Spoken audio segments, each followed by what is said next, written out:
আমি শুধু কথা বলবো না, আমি একটা কথা বলে কারণ এই সময় বক্তৃতার সময় না, কথা বলার সময় না।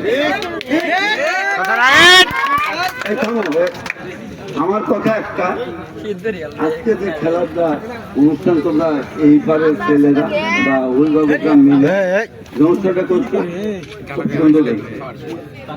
তবে এর মধ্যে যে ঐক্যটা আজকে আমরা এই মঞ্চে আমরা এপার ওপার বলে মনে করি নাই, সবাই আমরা এখানে আমাদের দাওয়াত করতে আমরা চাই এই গ্রামে বিশৃঙ্খলা বন্ধ করতে হবে, এটা আমার ইচ্ছা। এই গ্রামের মধ্যে ঐক্য প্রতিষ্ঠিত করতে হবে।